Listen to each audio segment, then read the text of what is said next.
Hi friends, நான் சேரன் பாண்டியன். நான் 1310 திருக்குறளை ஓவிய வடிவிலும் கவிதை நடனம் பண்ணியிருக்கேன்.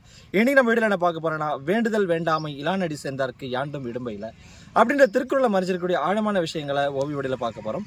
அதுக்கு முன்னாடி நம்ம சேனலை புதுசாக பார்க்குறவங்களும் தமிழை நேசிக்கிறவங்களும் திருக்குறளை வாசிக்கிறவங்களும் நம்ம சேனலை சப்ஸ்கிரைப் பண்ணுங்க, லைக் பண்ணுங்க, ஷேர் பண்ணுங்க. வாங்க வீடியோக்குள்ள போகலாம்.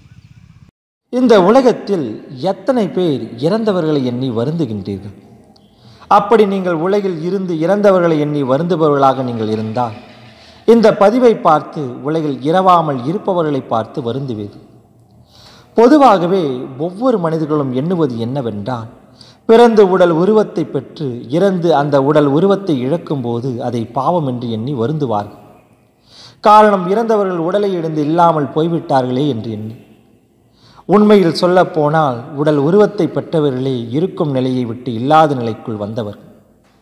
அதாவது மனிதனின் பார்வையில் உடல் உருவத்தை பெற்றவர்களே உலகில் இருப்பவர்கள் என்றும், உடல் உருவத்தை இழப்பவர்களே உலகில் இருந்து இல்லாமல் போனவர்கள் என்றும் நினைப்பார்கள். ஆனால் உண்மையில் உடல் உருவம் இல்லாத நிலையே இருக்கும் நிலையாகும். அந்த இருக்கும் நிலையை விட்டு உடல் உருவம் பெற்று இருப்பதாக இல்லாத நிலைக்குள் வந்தவர்கள்தான் உடல் உருவம் கொண்ட ஒவ்வொரு உயிரினமும். எவையெல்லாம் கண்களுக்கு புலப்படும்படி இருக்கின்றதோ அவையெல்லாம் உடல் உருவம் கொண்டு பிறவி பெருங்கடலில் அகப்பட்டு கொண்டது என்பதே மறுக்க முடியாத உண்மையாகும். எனவே கண்களுக்கு புலப்படாதவற்றை எல்லாம் இல்லை என்று எண்ண வேண்டாம். அவற்றுக்கு புலப்படாமல் நாம் தான் உடல் உருவத்தை போர்வையாக போர்த்தி மறைத்து கொண்டிருக்கின்றோம். இந்த உடலென்ற போர்வையை நீக்கினால் எது உண்மை என்று புரிந்துவிடும். உதாரணமாக, தாவரங்கள் பல வடிவம் கொண்டு உடலை பெற்றிருப்பதால் தான் அவை புழு பூச்சிகளுக்கு அகப்பட்டு அவற்றுக்கு உணவாகி துன்புறுகின்றது. அந்த புழு பூச்சிகள் உடல் உருவத்தை பெற்றிருப்பதால் தான் பல்லிக்கும் தவளைக்கும் அகப்பட்டு அவற்றுக்கு உணவாகி துன்புறுகின்றது. அந்த பல்லியும் தவளையும் உடல் உருவத்தை பெற்றிருப்பதால் தான் அவை பாம்பின் விஷம் கொண்ட பல்லுக்கும் கழுகின் கூரிய நகத்திற்கும் அகப்பட்டு அவற்றுக்கு உணவாகி துன்புறுகின்றது. அத்தோடு அந்த பாம்பும் கழுகும் பிறவற்றின் கண்களுக்கு அகப்பட்டு நசுக்கப்பட்டு வேட்டையாடப்பட்டு அவற்றின் உடலுக்கு இரையாக்கப்படுகின்றது. இவ்வாறு தாவரங்கள், நீர்வாழ், நிலவாழ் உயிரினங்கள் அத்தனையும் உடல் உருவத்தை பெற்று ஒன்றின் உடலென்ற போர்வையை நீக்கிட மற்றொன்று உடலென்ற போர்வையை போர்த்தி பிறக்கின்றது. இவ்வாறு மனிதனும் உடல் உருவத்தை பெற்றதினால் முட்களாலும் கூறிய ஆயுதத்தினாலும் துன்புற்று உடலை இழக்கின்றான். மனிதர்கள் 5 புலன்களான கண், காது, மூக்கு, வாய், மெய் ஆகிய உடல் உறுப்பை பெற்றதினால் அந்த 5 பூதங்களான நீரினாலும் நிலத்தினாலும் இன்புற்று துன்புறுகின்றான். காட்டினாலும் நெருப்பினாலும் அந்த ஆகாயத்தினாலும் இன்புற்று துன்புறுகின்றான். எந்த 5 பூதங்கள் கொண்டு தனது 5 புலத்தை காத்தானோ அந்த 5 பூதத்தாலே அந்த 5 புலத்தை இழக்கின்றான். இவ்வாறு மனிதர்கள் உடல் உருவம் கொண்ட காமத்தினாலும் உலகின் மீது கொண்ட ஆசையினாலும் உலகில் பெற்ற ஏமாற்றத்தினாலும் கடும் கோபத்தினாலும் இன்பத்திற்கு மயங்கி துன்புறுகின்றார். அது மட்டுமில்லாது போட்டி பொறாமை கொண்டு பொய்களை பேசிக்கொண்டு கடும் சொற்களை வீசிக்கொண்டு விபச்சாரம் செய்து கொண்டு ஊழல்களை புரிந்து கொண்டு கொள்ளைகளை தொழிலாக ஏந்தி கொண்டு குற்றவாளியாக தன் உடலையும் உருவத்தையும் மாற்றிக்கொண்டு பழிபாவத்துடன் துன்புறுகின்றார்கள் மனிதர். அதே போல உடல் உருவத்தை கொண்ட எல்லா உயிரினங்களுமே இளமை முதுமை என்று பல உருமாற்றத்தை கொண்டு பசி கொண்டு தாகம் கொண்டு வலி வேதனை கொண்டு தீராத நோய் கொண்டு ஆறாத காயம் கொண்டு வெற்றி தோல்வி கண்டு இயற்கை சீற்றத்தினாலும் செயற்கை பொருட்களினாலும் உண்டாகும் விபத்துக்களில் சிக்கி மரணம் கொண்டு உடலை இழக்கின்றார்கள். எனவே உலகில் உடல் உருவத்தை இழந்து இறந்தவர்களை எண்ணி வருந்துவதை விட உயிரோடு உடல் உருவத்தை கொண்டு இருப்பவர்களை எண்ணி வருந்துங்கள். காரணம், உடல் உருவத்தை இழந்தவனுக்கு அந்த உடலால் வரும் துன்பம் இல்லை. இறந்த உடலுக்கு எதன் மீதும் விருப்பம் இல்லை, எவர் மீதும் வெறுப்பும் இல்லை. இந்த விருப்பம் இல்லாத நிலை யாருக்கும் உடலோடு உயிர் இணைந்திருக்கும் போது மனிதல் பிறப்பதில்லை. ஆகவே விருப்பம் இல்லாத நிலையே இன்பத்திலும் துன்பத்திலும் சிக்கி தவிக்காத நிலையாகும். எனவே அத்தகைய விருப்பம் இல்லாதவராக இறைவன் இருக்கின்றார். இருந்தும் இல்லாத நிலை உடல் உருவம் கொண்டு அறியாமல் இருப்பவருக்கு புரியாத வகையில், அவர்களின் புலன்களுக்கு தெரியாத வகையில் எல்லாவற்றிலும் எல்லாமாக இருக்கின்றார் இறைவன்.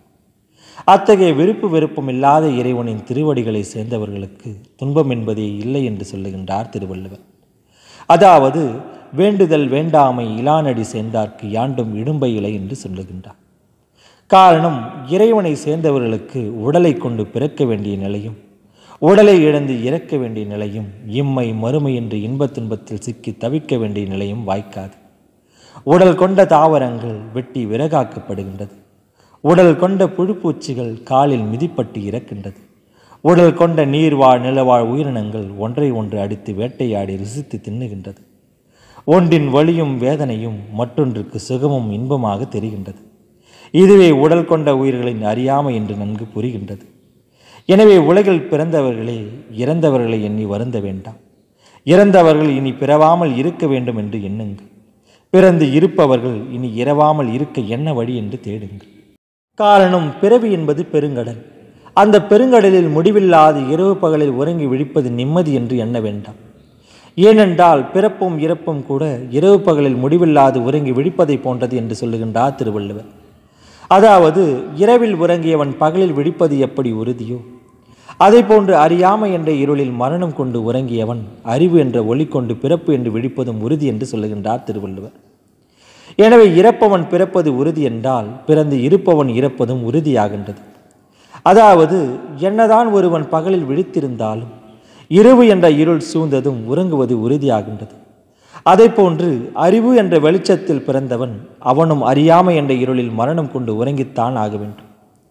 இவ்வாறு பிறப்பதும் இறப்பதும் முடிவில்லாது இரவு பகலில் உறங்கி விழிப்பதைப் போல தொடர்கின்றது. அது இன்பம் துன்பம் என்றும், அறிவு அறியாமை என்றும், விருப்பு வெறுப்பு என்றும், நல்லவை தீயவை என்றும் ஒவ்வொரு உயிரின் உணர்வை சார்ந்தே இருக்கின்றது. அது உடலை சார்ந்து இருப்பதைப் போல தெரிகின்றது.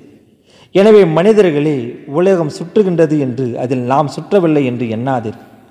இந்த உலகம் தொடங்கிய இடத்தில் முடிந்தும் முடிந்த இடத்தில் தொடங்குவதுமாக ஓயாது சுற்றி இரவு பகலை காட்டி நம்மை ஏமாற்றுகின்றது. அதில் இளமை முதுமை என்று நம்மை உருமாற்றி உறங்கி விழிப்பதைப் போல பிறப்பையும் இறப்பையும் காட்டி மயக்குகின்றது. மாயையான உலகில் மயங்கி விடாதீர்கள். ஒருபுறம் இறக்கின்றவர்கள் பார்த்து அழுகின்றவர்கள்தான் மறுபுறம் பிறக்கின்றவர்களை பார்த்து சிரிக்கின்றார்கள். இங்கு பிறப்பும் இறப்பும் முடிவில்லாது இருக்கின்றது என்றால் பிறக்கின்றவர்களே இறக்கின்றார்கள், இறக்கின்றவர்களே பிறக்கின்றார்கள், ஒன்றில் முன்னேறிய மற்றொன்றாக இருக்கின்றார்கள். அதுவே நுண்ணுயிரிகளாக, தாவரங்களாக, புழு பூச்சிகளாக, பறவைகளாக மற்றும் நீர்வாழ் நிலவாழ் உயிரினங்களாக பிறவி பெருங்கடலில் நீந்துகின்றார்கள். இந்த பிறவி பெருங்கடலை கடக்க என்ன வழி என்று தேடுங்கள். காரணம், பிறவி பெருங்கடலில் சிக்கியவர்கள் இறைவன் அடிசேராதவர்கள் என்று சொல்லுகின்றார் திருவள்ளுவர். அதாவது, பிறவி பெருங்கடல் நீந்துவர் நீந்தார் இறைவன் அடிசேராதார் என்று சொல்லுகின்றார். இதில் ஒவ்வொரு உயிரினமும் உணர வேண்டியது என்னவென்றால், இறைவன் என்பவரே பிறப்பையும் இறப்பையும் கொடுப்பவர் என்று எண்ணுவதை விட அந்த பிறப்பிலும் இறப்பிலும் இருந்து விடுவிப்பவரே இறைவன் என்று உணர்ந்திட வேண்டும். காரணம், இறைவன் என்பவர் தன்னைத்தானே இன்பத்திலும் துன்பத்திலும் சிக்கிக் கொண்டவரும் அல்ல, தன்னை சரண் புகுந்தவரையும் அதில் சிக்க வைப்பவரும் அல்ல. அப்படி சிக்க வைத்தால் அவர் கடவுளும் அல்ல. எனவே கடவுள் எல்லாவற்றையும் கடந்திருக்கின்றார். ஆனால் உடல் கொண்ட உயிர்களோ உள்ளத்தால் கடவுளை உணராது, கடவுளை கடந்து கடவுளை காணவில்லை என்கின்றது. நிலத்தில் நின்று கொண்டு உலகை பார்ப்பதற்கும் வானில் பறந்து கொண்டு கழுகு பார்வை கொண்டு உலகை பார்ப்பதற்கும் பல வித்தியாசம் உண்டு. ஆனால் மனிதன் காணாத கடவுள் அனைத்தையும் காணுகின்றார், நாம் காணும்படி காட்சியின்றி. எனவே உலகில் இருக்கின்றதாய் தெரிவையெல்லாம் நிலைப்பதும் இல்லை, நிலைத்து நிற்பதாய் தெரிந்ததெல்லாம் இருப்பதும் இல்லை. அதாவது, இல்லாத ஒன்று பிறந்து இருப்பதாய் தெரிகின்றது, இருப்பதாய் தெரிகின்றவை எல்லாம் இறப்பதாய் இல்லாத நிலைக்கே செல்கின்றது. அந்த இல்லாத ஒன்றுதான் தந்தைக்குள் புறப்பட்டு தாய்க்குள் அகப்பட்டு தாயும் தந்தையுமாகவும் உலகில் ஆணும் பெண்ணுமாகவும் அந்த வானும் மண்ணுமாகவும் இருக்கின்றது. எனவே இல்லாத ஒன்றுதான் இருக்கின்றது என்பதை மனிதர்கள் உணர்ந்திட வேண்டும். இருக்கின்றவை எல்லாம் அந்த இல்லாத நிலைக்கே போகின்றது என்பதையும் மனதில் ஏற்றிட வேண்டும். உதாரணமாக, வெறும் கண்களை கொண்டு ஒளியையும் 7 நிறத்தையும் காண முடியும். அதே கண்களை கொண்டு சுவையையும் நறுமணத்தையும் அறிய முடியுமா? எனவே கண்களால் சுவைக்க முடியவில்லை என்று அறுசுவை என்பதே இல்லை என்றும், கண்களால் நுகர முடியவில்லை என்று நறுமணம் என்பதும் துர்நாற்றம் என்பதும் இல்லை என்றும், அத்தோடு கண்களால் கேட்க முடியவில்லை என்பதற்காக இசையும் ஓசையும் இல்லை என்றும் சொல்லிட முடியுமா? இவ்வாறு மூக்கினால் நறுமணத்தை நுகர முடியும், ஆனால் மூக்கினால் ஒளியை காண முடியாது, ஓசையை கேட்க முடியாது, சுவைகளை ருசிக்க முடியாது. எனவே மூக்கை கொண்டு சுவை ஒளி ஓசை இல்லை என்று சொல்லிட முடியுமா? நாக்கை கொண்டு 6 சுவைகளை அறிந்திட முடியும், வாய்த்திருந்து பேசிட முடியும். ஆனால் நாக்கினால் ஒளியை காண முடியாது, நாக்கினால் ஓசையை கேட்க முடியாது, நாக்கினால் நறுமணத்தை நுகர முடியாது. எனவே நாக்கை கொண்டு ஒளியும் ஓசையும் நாற்றமும் இல்லை என்று சொல்லிட முடியுமா? அதை போல செவிகளை கொண்டு இசையையும் ஓசையையும் கேட்க முடியும். ஆனால் அறுசுவைகளை அறிய முடியாது. ஒளி பொருந்திய நிறங்களை காண முடியாது. நறுமணத்தையும் நுகர முடியாது. எனவே செவிகளை கொண்டு ஒளி பொருந்திய நிறத்தையும் உருவத்தையும் இல்லை என்று சொல்லிட முடியுமா? செவிகளை கொண்டு அறுசுவைகளையும் நறுமணத்தையும் துர்நாற்றத்தையும் இல்லை என்று சொல்லிட முடியுமா? இவ்வாறு நமது தேகத்தில் உள்ள 5 புலன்களினால் வலியையும் சுகத்தையும் உணர முடியுமே தவிர அதை காட்டிட முடியாது.